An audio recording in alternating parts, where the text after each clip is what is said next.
Muy bien, buenas tardes. Dios los bendiga a todos y cada uno de ustedes. Es un gusto poder estar aquí otra vez con ustedes. Es la segunda vez que vengo a compartir la palabra de Dios aquí. No sé, algunos me habrán visto ya, otros no. Mi nombre es Eliseo y ya soy hijo de Dios hace 14 años que le entregué mi vida a Cristo. Y ha sido la mejor decisión que he tomado en mi vida. Entonces, en esta tarde preciosa que el Señor nos regala, no es una casualidad que estén aquí, que estemos aquí todos nosotros esta tarde. Yo creo que Dios tiene una palabra especial para nosotros en esta tarde. Y yo te pido con todo mi corazón que abras tu corazón, que abras tu mente, que abras tus oídos, porque Dios tiene algo que decirte esta tarde. Bien, vamos a orar, pónganse de pie. Vamos a orar para ponernos en las manos del Señor. Y siempre es bueno hacerlo, ¿verdad? En todo lo que vamos a hacer, primero darle la gloria y la honra al Señor, como lo acabamos de hacer ahorita con los cantos, y poner todas las cosas en las manos del Señor. Bendito Padre, te doy muchas gracias, Padre, por la oportunidad que me das de estar aquí esta tarde, Señor, compartiendo tu palabra con cada uno de estos varones, cada una de estas mujeres que están aquí, Señor. Gracias, Señor, porque en tu palabra hallamos sabiduría de cómo te agrada a ti que vivamos nuestra vida, Señor. Yo te doy gracias por la vida de cada uno de nosotros. Gracias, Señor, porque hasta este día tú has cuidado de cada uno de nosotros, Señor. No has permitido que nos pase algo más grave de lo que ya nos ha pasado, y es gracias a tu misericordia, Señor. No podemos jactarnos nosotros mismos y decir, por mis fuerzas, por mis habilidades es que yo puedo estar aquí esta tarde. Eso es una mentira. Sabemos que es todo lo que podemos tener, todo lo que podemos disfrutar, la vida, la salud, Señor, tú nos la das, viene de tus manos. Y te damos gracias en esta tarde. Queremos pedirte que tu Espíritu Santo, Señor, sea el que ministre nuestros corazones, sea el que hable en nuestras vidas y sea el que llene nuestra necesidad, Señor. Muchas gracias por todo, Padre, en el nombre de Cristo Jesús. Amén. Amén. Pueden sentarse. Ando un poco carraspiento, ahorita estaba sentado ahí, mientras estaba cantando se me fue la saliva por otro lado y me agarré tose. Así que si estoy ahí de repente con gallos es por eso. Muy bien. ¿Quién tiene su Biblia? Sí, vamos a abrir la palabra de Dios en el Evangelio de Mateo, Mateo capítulo 7, versículo 13 al 14. Mateo capítulo 7, versículos del 13 al 14. Y dice así la palabra de Dios: Entrad por la puerta estrecha, porque ancha es la puerta y espacioso el camino que lleva a la perdición, y muchos son los que entran por ella.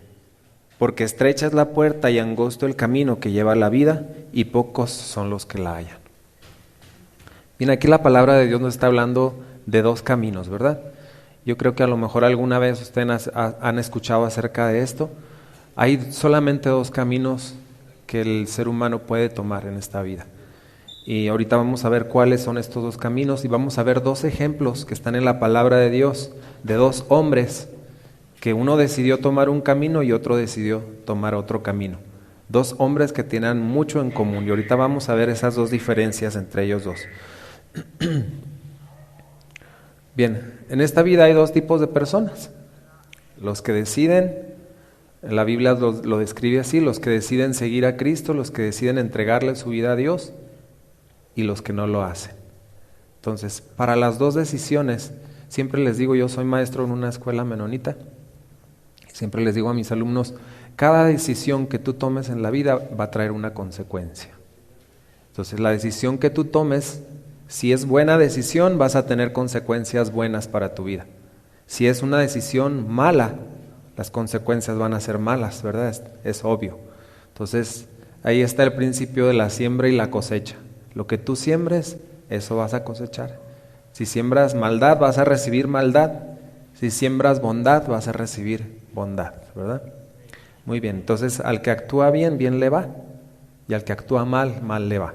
Entonces, nuestra vida está llena de tomar decisiones. Toda nuestra vida, yo creo que desde que nacemos estamos tomando ya decisiones en nuestra vida. Cuando ya tenemos conciencia de las cosas, también decidimos qué es lo que nos gusta más, si la papilla de zanahoria o la papilla de manzana cuando estamos bebés. Ya estamos tomando decisiones desde bien pequeñitos. Cuando ya crecemos más, pues nuestra vida está llena de decisiones, muchas decisiones. ¿Con quién me voy a casar? ¿Con quién, qué carrera voy a estudiar? Los que quieren estudiar. ¿A qué me voy a dedicar? Nuestra vida está llena de decisiones.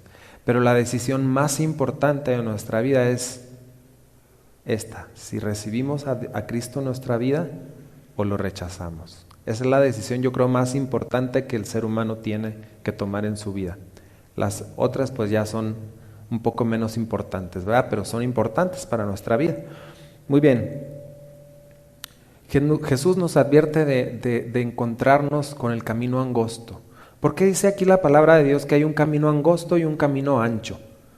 Dice la palabra de Dios que el camino angosto es muy difícil de encontrar. Dice que son pocos los que lo hallan.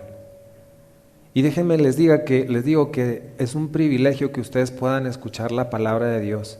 Aquí viene mucha gente y habla acerca de Cristo y habla acerca de la oportunidad que Él nos da de tener una mejor vida. Y es un privilegio porque no es para todos. La palabra de Dios, el que alguien se convierta a Cristo, no es para todos. Son pocos los que hallan el camino angosto. ¿Por qué? Porque el camino ancho es muy transitado, es por donde todo el mundo quiere ir. Y es el camino donde la corriente de este mundo va. Y es donde fluyen las cosas más fáciles, ¿no? Cuando te conviertes a Cristo, las cosas no son fáciles. No son fáciles. Y aquel que se pare aquí les diga, si tú te conviertes a Cristo, todos tus problemas se van a solucionar, nunca más te vas a enfermar, nunca vas a tener problemas, nunca vas a pasar dificultades, es una mentira. Es una mentira. Cristo no nos promete eso. Cristo nos promete una cosa. Nos promete estar con nosotros. Dice la palabra de Dios en Mateo 28, dice, nos promete estar con nosotros todos los días hasta el fin del mundo, y luego nos promete estar con nosotros en las dificultades, en los problemas, en las enfermedades. Ya no vamos a estar solos. Esa es la diferencia entre una persona que recibe a Cristo y otra que decide rechazarlo. Ya no va a pasar por esos problemas solo. Ahora lo tiene a Dios con él. Y las cosas son mucho más fáciles.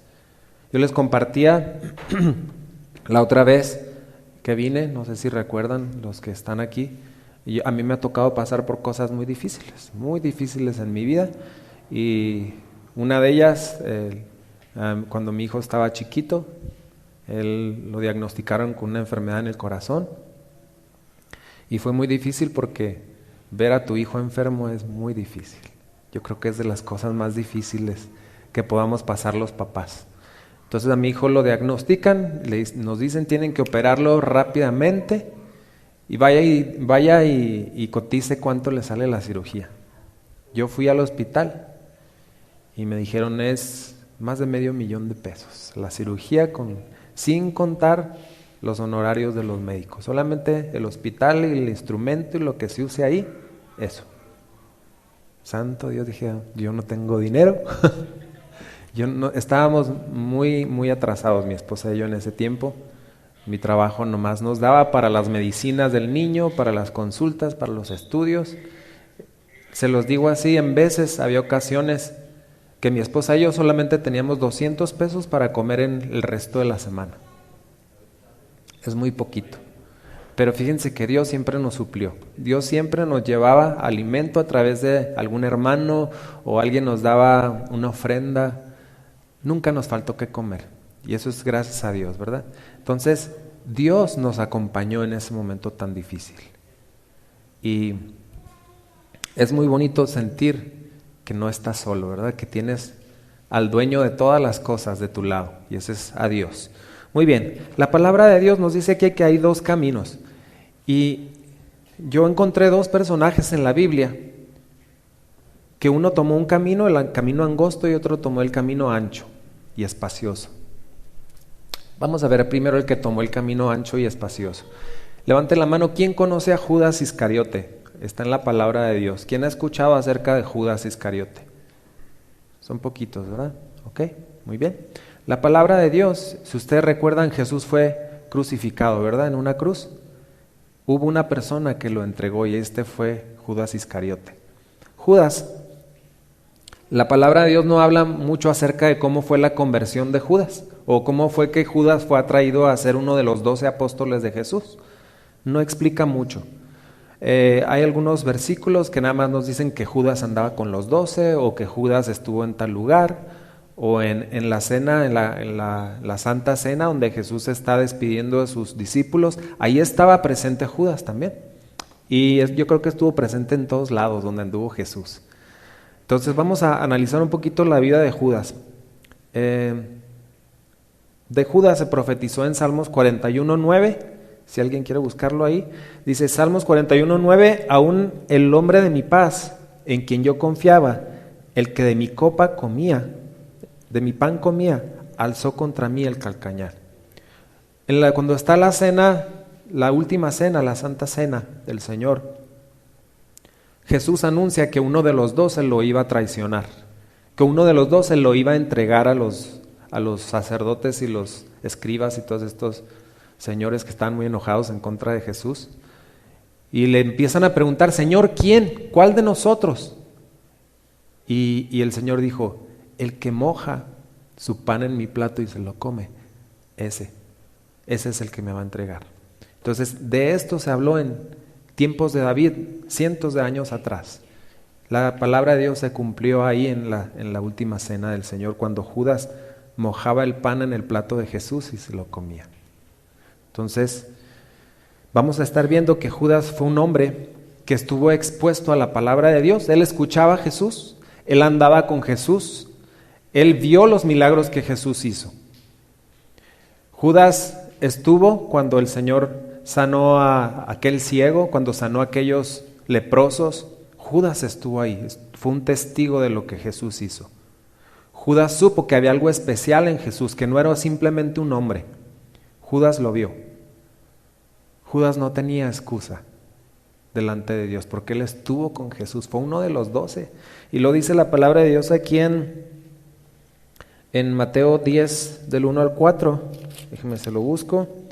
Mateo 10, del 1 al 4 dice, entonces llamando Jesús a sus 12 discípulos, les dio autoridad sobre los espíritus inmundos para que los echasen fuera y para sanar toda enfermedad y toda dolencia. Los nombres de los 12 apóstoles son estos: primero Simón, llamado Pedro, y Andrés su hermano, Jacobo, hijo de Zebedeo, y Juan su hermano, Felipe, Bartolomé, Tomás, Mateo el publicano, Jacobo hijo de Alfeo, Lebeo, por sobrenombre Tadeo, Simón el cananista y Judas Iscariote, el que también le entregó. ¿Qué dice aquí la palabra de Dios? Dice que Jesús les dio poder a los 12 para sanar enfermedades, para echar fuera demonios. Les dio un poder especial. ¿Por qué? Porque eran sus 12, los 12 que él había reunido para que fueran testigos del ministerio de Jesús y para que fueran testigos del poder de Dios y para que posteriormente, después ellos, fueran los que llevaran la palabra de Dios a los que no conocían.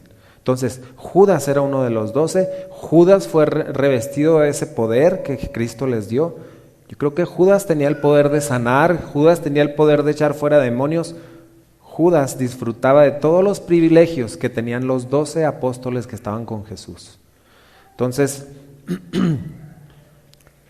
también él tenía la unción, él probó el amor de Jesús, él probó la misericordia de Jesús, él vivía con Jesús, él dormía con Jesús, él caminaba con Jesús, él estaba en el solón con Jesús, él estaba en la sombra, él estuvo en el sermón del monte con Jesús, él estuvo en cada parte del ministerio de la historia de Jesús, él estuvo presente ahí y vio lo que Jesús era y lo que Jesús hacía.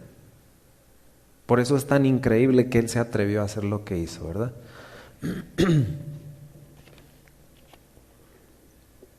En Hechos capítulo 1, versículo 16 y 17, búsquenlo. Hechos capítulo 1, versículo 16 y 17. Dice así la palabra de Dios: varones hermanos, era necesario que se cumpliese la escritura en que el Espíritu Santo habló antes por boca de David acerca de Judas, que fue guía de los que prendieron a Jesús y era contado con nosotros y tenía parte en el ministerio. Está diciendo que Judas era parte de los 12 y también tenía el poder de los 12. También podía sanar y echar fuera demonios y predicar la palabra de Dios también. También lo hacía él. Entonces, lo increíble aquí es que empezó a entrar en el corazón de Judas el pecado. Así como entró en nuestro corazón también, ¿verdad? Sin Cristo no somos nada ni nadie, o sea, no tenemos nada sin Cristo. Porque dice la Biblia que la paga del pecado es muerte. El pecado no nos va a llevar a ningún otro lado más que a la muerte. Ahí es a donde nos va a llevar, a que nuestra alma muera en el infierno. Ese es el fin de todo pecador. Pero la gracia de Dios, su infinito amor, su infinita misericordia, nos da la oportunidad de ser salvados de eso. Y fíjate lo hermoso de esto es que los pecados que tú hayas cometido, lo que sea, no me importa saber cuál pecado, el que tú quieras, ponle el nombre que tú quieras, no hay un pecado que Dios no pueda perdonarte. Si tú te arrepientes de corazón, el Señor lo va a hacer. Dígame. Así es, sí puede perdonar eso. Cualquier pecado, si la persona se acerca con un espíritu de arrepentimiento sincero en su corazón, Dios lo perdona. Amén. Dios lo perdona. Y una vez me preguntaba una muchacha en una reunión que teníamos de la Biblia, y era una pregunta algo parecida a la que hizo el compañero. Decía: es que no me cabe en la cabeza cómo es posible que Dios pueda perdonar a un asesino, a un violador, a igual que a un mentiroso o a alguien que robó algo. Miren, déjenme que les diga una cosa. Para Dios, el pecado es pecado. Pecado es pecado. La otra vez les ponía un ejemplo aquí de un cuarto donde están los tiliches y todo eso. Fíjense que la palabra de Dios dice que Dios pasa por alto los tiempos de ignorancia. ¿Qué es esto? Que si tú no conocías las leyes de Dios, las reglas de Dios, los mandamientos de Dios, y tú los transgrediste, pues eres culpable delante de Dios. Pero si tú lo hiciste en ignorancia, hay misericordia para ti. Dios, si tú te arrepientes, Él te perdona. Entonces, no importa el pecado que sea, no me importa cuál sea. Dios te puede perdonar si tú te acercas a Él con un corazón sincero. Dígame. ¿Hay pecado que lleva a la muerte y hay pecado que no lleva a la muerte? Todos llevan a la muerte, todos los pecados. Al momento que tú rompes las leyes de Dios, ahí estás rompiendo las reglas de Dios. Les pongo un ejemplo a mis alumnos. Yo dibujo una raya aquí, una raya, una línea roja, y les digo: la regla de este salón es que si tú cruzas esa línea, tú vas a tener un castigo, porque es mi ley, es mi mandamiento. En mi salón yo mando, ¿verdad? Entonces, yo les pinto una raya. Si tú cruzas esta línea, tú eres inocente o eres culpable, porque ya escuchaste lo que yo dije. ¿Es inocente o es culpable? Es culpable, porque ya había escuchado la regla que yo di. Mas, sin embargo, uno que entra por la puerta y no escuchó la regla y cruza, ¿es culpable o es inocente? Es inocente en el sentido de que él no había escuchado, ¿verdad? El mandamiento, la regla que yo puse. Ante mí es culpable porque rompió mi regla, aunque él no la sabía, pero yo tengo misericordia de él. ¿Por qué? Porque él no había escuchado. Yo lo voy a perdonar porque él no escuchó. Mas, sin embargo, una persona que sabía la regla que yo puse y adrede lo hizo, conscientemente rompió la regla, ahí, si esta persona se arrepiente, yo lo perdono. Pero si no, rompió mis reglas, rompió mi ley. Entonces, ante Dios es lo mismo, ¿verdad? Dice la palabra de Dios que Dios pasa por alto los tiempos de ignorancia. Muchas veces nosotros a lo mejor blasfemamos en contra de Dios, no sabíamos lo que estábamos diciendo en contra de Dios. Hay un pecado que no se perdona, es el único que no se perdona. Y esa es la blasfemia en contra del Espíritu Santo. ¿Y a qué se refiere esto? No se refiere a una persona que no conoce de Cristo. Porque hay muchas personas que no conociendo a Dios blasfeman en contra de Dios. Por su ignorancia, no conocen a Dios, ya no quiero a tu Dios, empiezan a decir cosas malas en contra de Dios. Pero es su ignorancia, porque ellos no conocen a mi Dios. Es su ignorancia. Entonces, cuando tú vienes al conocimiento de Dios, recibiste a Cristo en tu corazón, le entregaste tu vida, y ahora conscientemente, sabiendo lo que Dios dice en su palabra y sus mandamientos, tú decides pecar en contra de Dios conscientemente. Esa es la blasfemia en contra del Espíritu Santo. Ahí ya no hay perdón porque tú conociste la verdad. Lo mismo que le pasó a los ángeles que siguieron a Satanás. ¿Qué les pasó? Saben ustedes que los ángeles no tienen redención como la tenemos nosotros, no tienen oportunidad de ser salvos. ¿Por qué? Porque ellos sí vieron a Dios. Ellos no tienen excusa porque ellos estuvieron delante de la presencia de Dios. Entonces, cualquier ángel que decida darle la espalda a Dios ya no tiene oportunidad de ser salvo. Entonces, eso es el enojo de Satanás. Él no tiene oportunidad, ya está condenado. Porque él vio a Dios, lo veía a diario, estaba enfrente de él. Era encargado de la alabanza en el cielo. Y decidió compararse con Dios y querer ser como Dios. Entonces entró el orgullo en su corazón y pecó en contra de Dios conscientemente. Él había visto a Dios. Nosotros no hemos visto a Dios, ¿verdad que no? Y dice la palabra de Dios, bienaventurado aquel que cree sin haber visto.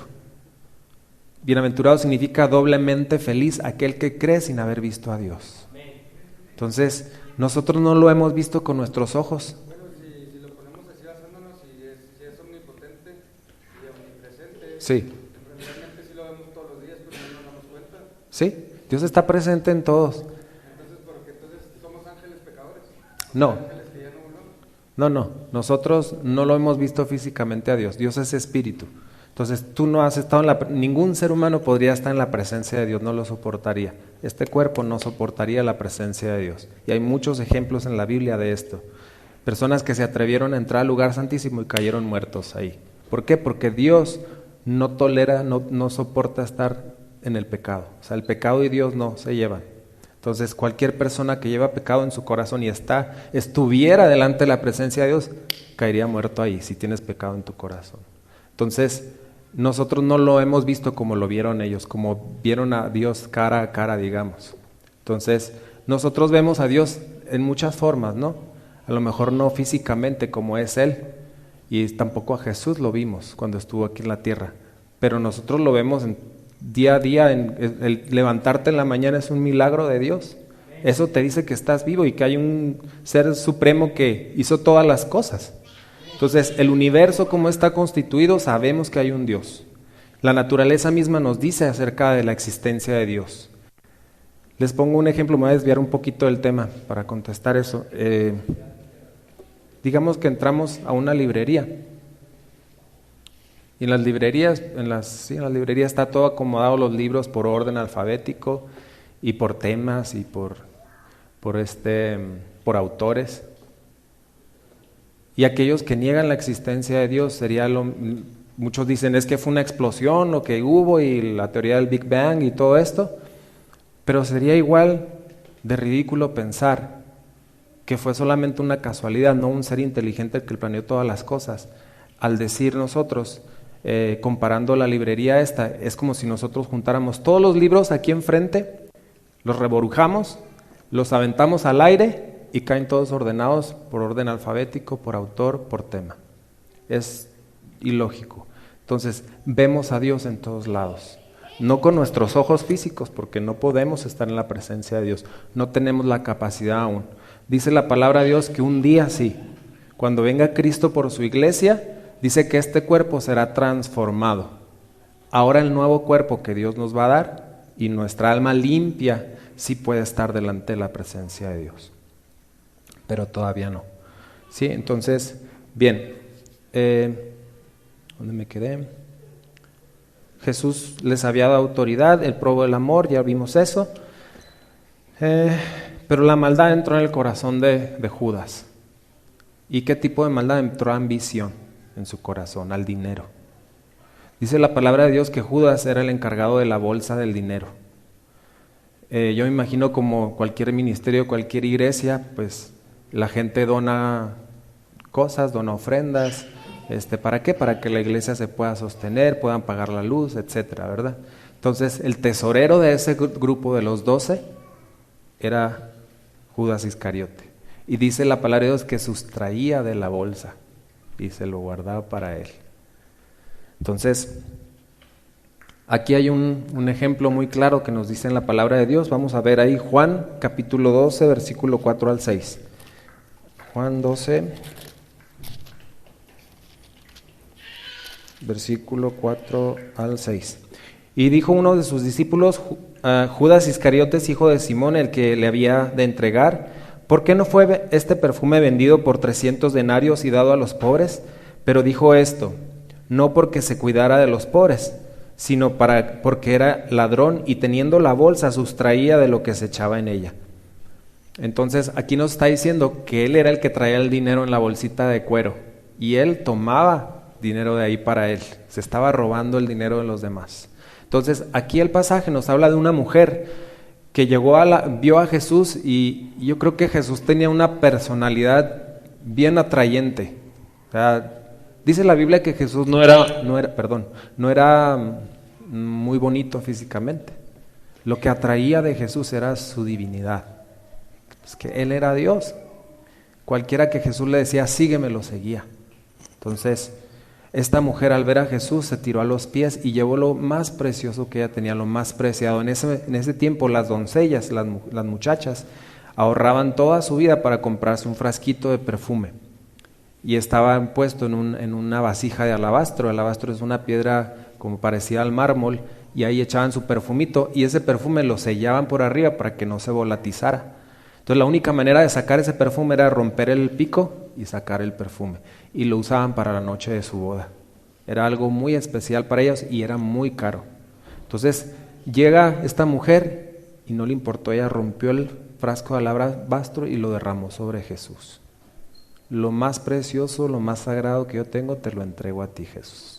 Eso fue lo que hizo ella. Pero valía mucho dinero. ¿Y Judas qué dice? Importándole mucho el dinero, dijo, no, ¿por qué se hizo eso? Pudimos haber tomado ese perfume, lo hubiéramos vendido y hubiéramos tenido mucho dinero para ayudar a los pobres. Esa no era su intención era guardarse el dinerito, ¿verdad? Entonces el pecado entró en el corazón de Judas, a pesar de todo lo que había visto con Jesús.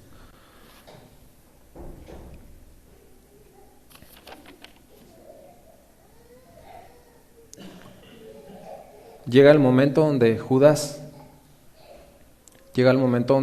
le entra más su ambición. Y vamos a leer ahí Mateo 26, capítulo 26, versículo 14 y 16. Mateo 26, 14 y 16.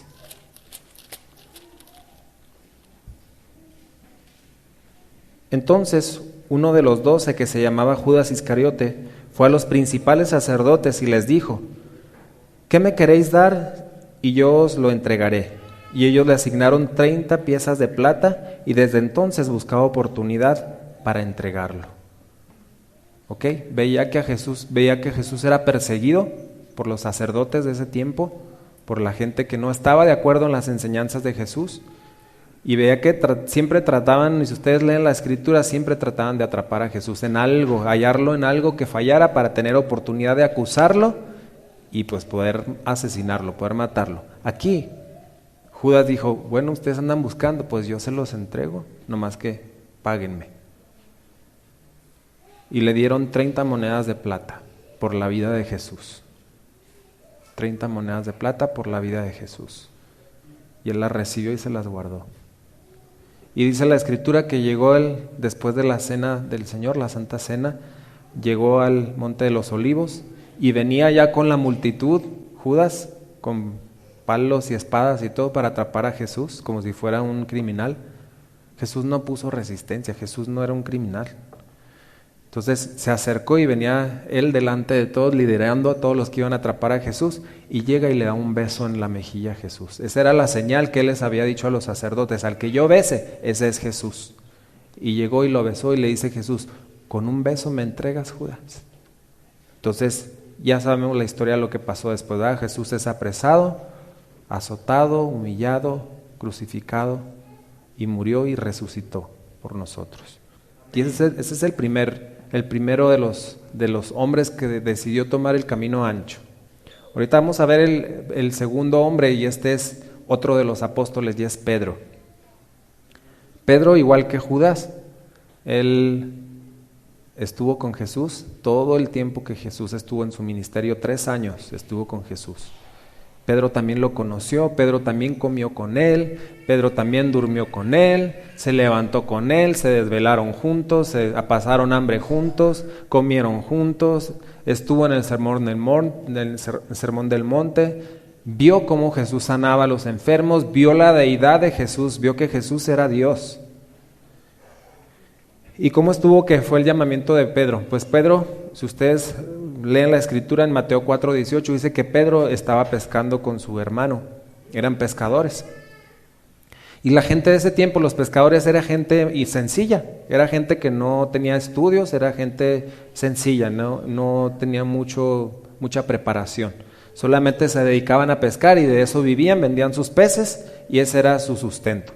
Entonces dice la escritura que iba pasando Jesús por ahí y dice: andando Jesús junto al mar de Galilea, vio a 2 hermanos, Simón llamado Pedro y Andrés su hermano, que echaban la red al mar porque eran pescadores. O sea, a eso se dedicaban, gente sencilla. Andrés, el hermano de Pedro, había visto a Juan el Bautista predicar acerca de que el reino de Dios se acercaba, acerca de que Jesús ya venía. Y Juan, cuando vio a Jesús, Andrés dijo: yo voy a ver quién es este hombre porque algo tiene diferente. Se acercó a Jesús y se dio cuenta que era el Mesías. Entonces, ¿qué hizo Andrés? Debería ser un ejemplo para nosotros. Cuando recibimos a Cristo, lo primero que hemos de ir a hacer es compartir con los demás, ¿verdad? Ir a avisarles que encontramos al Mesías. Pues fue lo que hizo Andrés. Andrés fue y le avisó a su hermano Simón, a Pedro. Entonces fue y le dijo: ¿qué crees, hermano? He encontrado al Mesías, el que habla la escritura. Ay, sí, ¿a poco sí? A ver, yo tengo que ir a ver. Y fue y lo conoció. Y Pedro supo que había algo especial en Jesús. Pedro supo.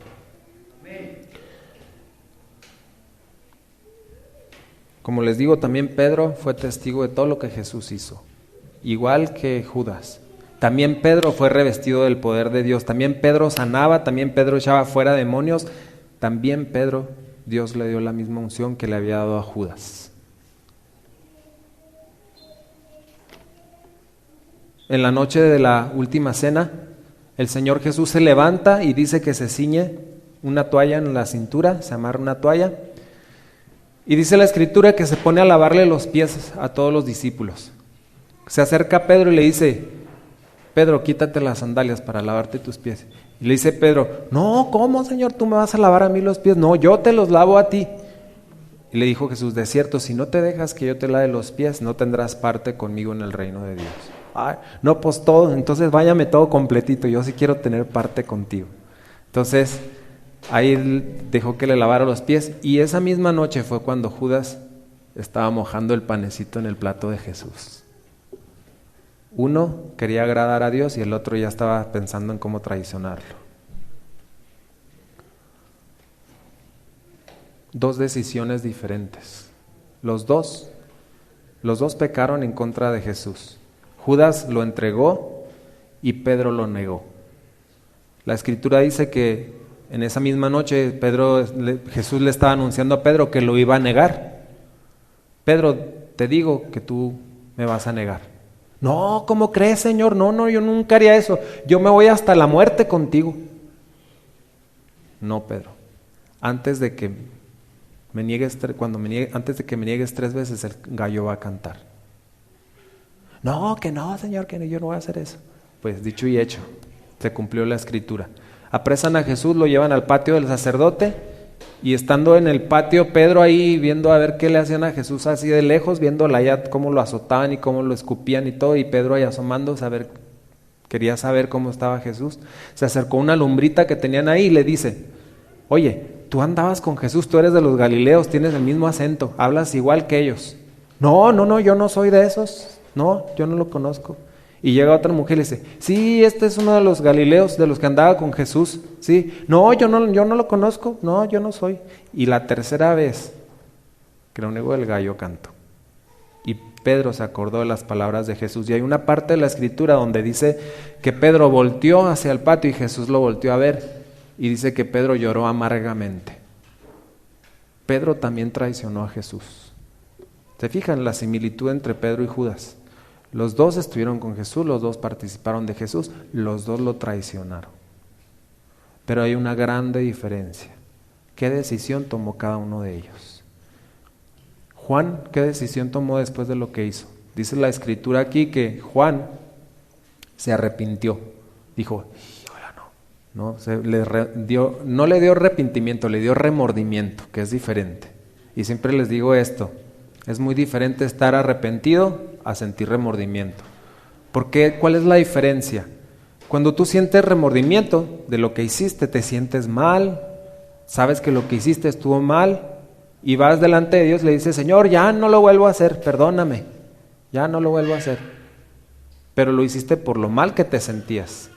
Pero pasa una cosa, no fue un verdadero arrepentimiento, fue solamente remordimiento. ¿Por qué? Porque vuelves a caer en lo mismo una y otra y otra y otra, y se los digo por experiencia, y otra y otra y otra y otra y muchas más. Porque no hay un sincero arrepentimiento. Cuando es un sincero arrepentimiento, tú vas delante de Dios, te duele mucho lo que hiciste, le pides perdón y le pides que te ayude a no caer en lo mismo. Porque no es por nuestras fuerzas, es por la fuerza de que Él nos puede dar a nosotros.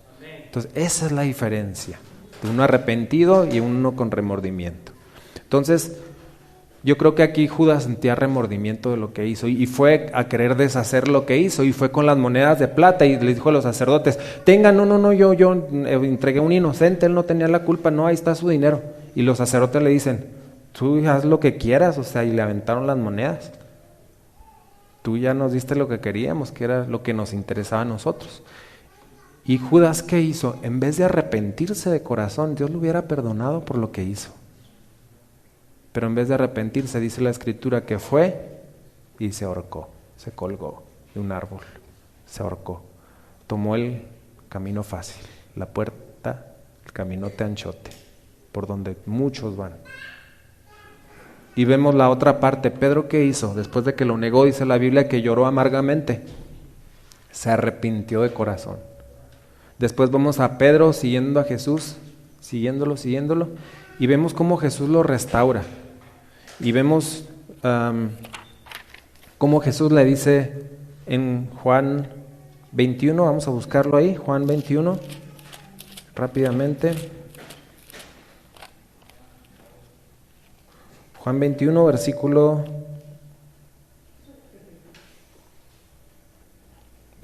17. Vamos a leer el 17. Dice: le dijo la tercera vez: Simón, hijo de Jonás, ¿me amas? Pedro se entristeció de que le dijera la tercera vez: ¿me amas? Y le respondió: Señor, tú lo sabes todo, tú sabes que te amo. Jesús le dijo: apacienta mis ovejas. Jesús ya había resucitado para este punto. Para este punto Jesús ya estaba vivo, estaba resucitado, iba pasando. Pedro y sus compañeros apóstoles se volvieron a ir de pescadores y estaban pescando a lo lejos, no habían pescado nada toda la noche, no habían pescado nada, y en eso iba pasando Jesús y los vio de lejos. Tiren la red hacia el otro lado, y le hicieron caso, la tiraron y sacaron grande cantidad de peces, dice la Biblia. Y entonces, para ese punto todavía empezaba a latir ahí el corazón de Dios fuerte, porque ¿quién es este hombre que nos dijo que hiciéramos eso? Y empezaron a sentir algo en su corazón. ¿Quién es este que nos dijo? Y de repente Juan, el discípulo amado, le dice: es el Señor, es Jesús. ¿Y Pedro qué hizo? Pues los pescadores se quitaban la ropa, se dejaban solamente la ropa interior para estar en el mar allá, pues se iban a mojar mucho. Y Pedro dice que se ciñó la ropa, se la puso rápidamente y se tiró para ir con Jesús a la playa. Y cuando llegó ahí, Jesús ya les tenía asándoles un pescadito. Los recibió con comida. Y ahí es cuando Jesús le dice a Pedro, Pedro, ¿me amas? Pedro ya se había arrepentido. Jesús sabía que había arrepentimiento en el corazón, por eso le preguntó Jesús, Pedro, ¿me amas? 3 veces le dijo. La tercera vez Pedro se entristece y le dice, Señor, tú lo sabes todo, tú sabes que te amo. Entonces le dijo Jesús, te voy a dar un encargo, apacienta mis ovejas, pastorea a mi pueblo. Tú vas a ser el primero que va a predicar y en tu predicación se va a convertir mucha gente. Y así fue. Cuando viene la promesa del Espíritu Santo, donde están todos reunidos en el aposento alto, Pedro es lleno del Espíritu de Dios. Y ahora vemos del pescador que era, sin letras, sin facilidad de expresión. Ahora vemos a un hombre que está delante de mucha gente predicando la palabra de Dios y se convierte en 3,000 personas a la predicación de Pedro. Vemos la transformación que hubo en Pedro, ¿verdad? De un hombre que pecó, se arrepintió y luego Dios lo restauró. Lo restauró y hizo un nuevo hombre de Pedro. Y vemos el ministerio de Pedro, se convirtieron 3,000 y luego 5,000. Entonces Dios lo usó grandemente a Pedro. Pero vemos la diferencia. Pedro decidió ir por el camino angosto. Pedro decidió humillarse delante de Dios. Reconocer delante de Dios que se había equivocado. ¿Sabes qué, Señor? Sí, yo negué a Jesús. Yo negué a Jesús y aquí estoy delante de ti, Señor, con todos mis errores, con todas mis faltas, y yo quiero que tú me perdones de todo corazón. Y Dios lo hizo y Dios lo restauró.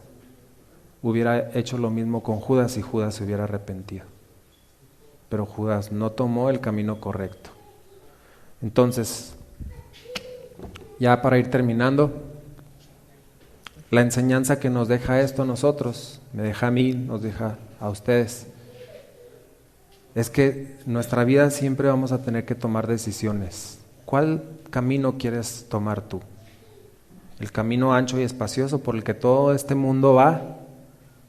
Y yo creo que no desconocen de todo lo que está pasando, ¿verdad? En el mundo. Cómo a lo bueno se le está llamando malo y a lo malo se le está llamando bueno, y una confusión tremenda en todos los sentidos.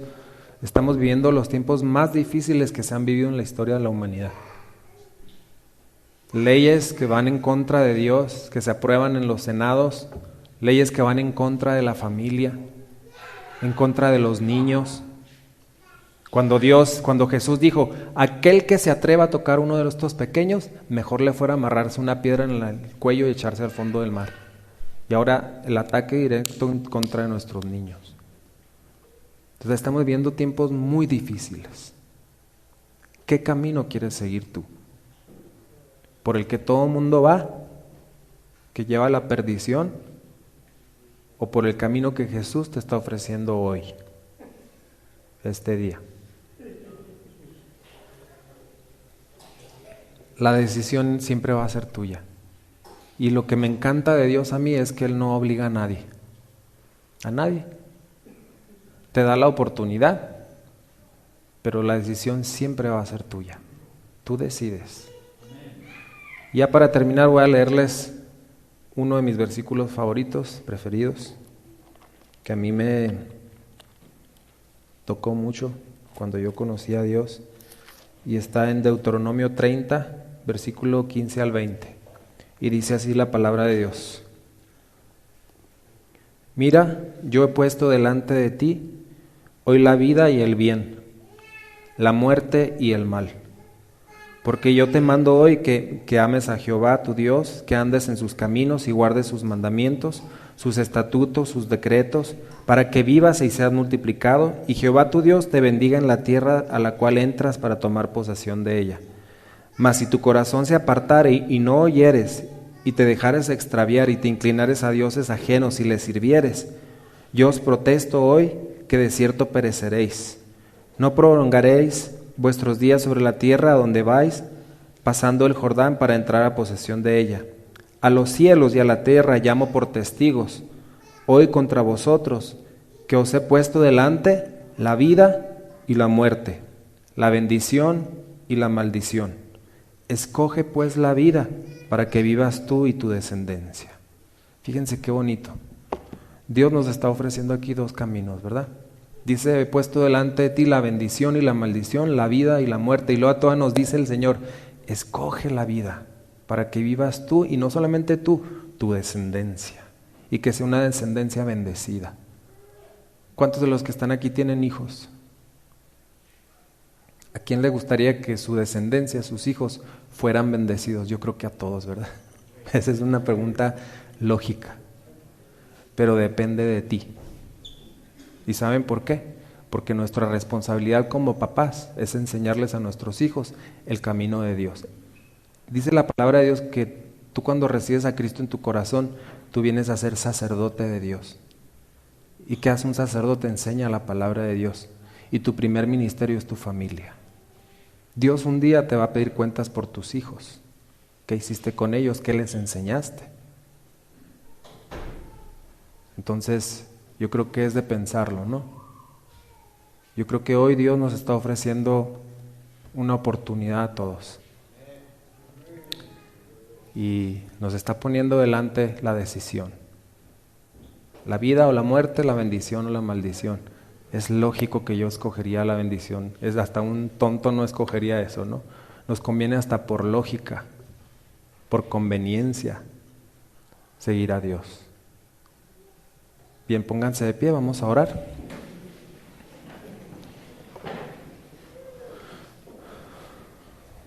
Yo no sé y no conozco sus corazones, no conozco su vida, sus pensamientos, solamente Dios los conoce y ustedes. No sé si le han entregado su vida a Cristo, yo no lo sé. Pero los que no lo han hecho, yo creo que esta es una oportunidad. Dice la palabra de Dios que hoy es el día aceptable, hoy es el día de salvación. No es una casualidad que hayamos escuchado este mensaje hoy.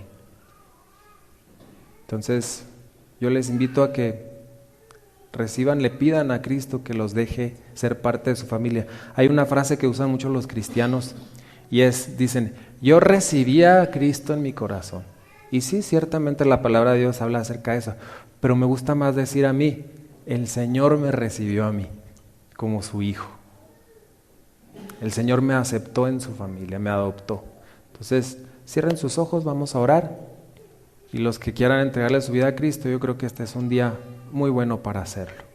Bendito y amado Dios, te doy muchas gracias, Señor, por tu palabra, por la sabiduría que encontramos en ella. Señor, gracias porque tú hablas a nuestra necesidad, Señor. Y en esta tarde preciosa yo te pido que selles esta palabra en el corazón, Señor, de cada uno de los que la escuchamos, Señor. Primeramente en el mío y también en el de mis hermanos que están aquí, Señor. Yo te pido que tú hagas una obra preciosa en sus corazones, Señor. Y si alguno quiere recibir a Cristo, haga esta sencilla oración.